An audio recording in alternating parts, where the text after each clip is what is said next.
Well, Sadhguru talks of plant-based diets and how it can be easily implemented in one's life. The food that you eat is life.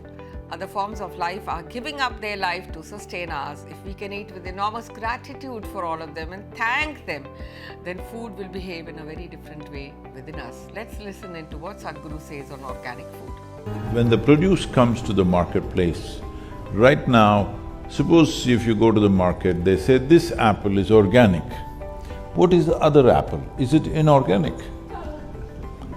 Is there such a thing?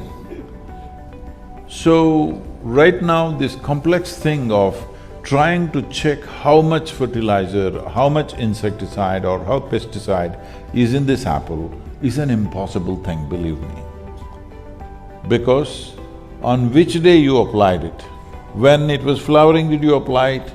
After it became a small fruit, did you apply it? After it became a big fruit, did you apply it? What season did you apply it? Did it rain on that day? Was it sunlight that day? All these things will determine how much of it actually gets into the produce, not exactly the usage. The usage, you're only thinking that it may damage your life, that if you eat the fertilizer or pesticide, it damages your life. This is like you're concerned about the fruit, but you're not concerned about the root. The fundamental principle that there should be organic content in the soil, because that is the food for the microbial life. Without that, we are starving them. If we starve them, they will starve us one day. It's just a question of time. So right now, the concern is to keep the soil organisms alive, because only if they stay alive, we will all be alive, because we are just a consequence of that life. Even in terms of evolution, we are just a consequence of that. So, when the fruit or the vegetable comes to the marketplace, instead of marking it as organic and whatever else the rest is, if you mark it as this fruit comes from a field which has 3% organic content. Now there is enough science to tell you, if the organic content in the soil is 3%, what are the extra micronutrients this particular fruit has? What are the health benefits that this will give you? What are the preventive things that will happen to you in terms of ill health? All this science is already there. Both physical and psychological health is very connected to the micronutrients we consume. Right now we've been through a pandemic.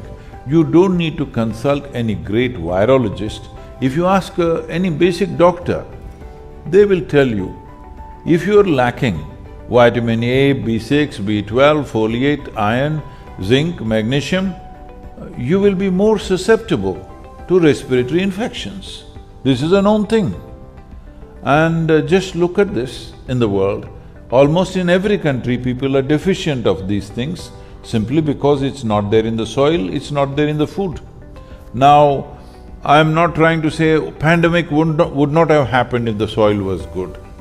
Definitely it would not have caused this much panic as it did if we were of a stronger constitution.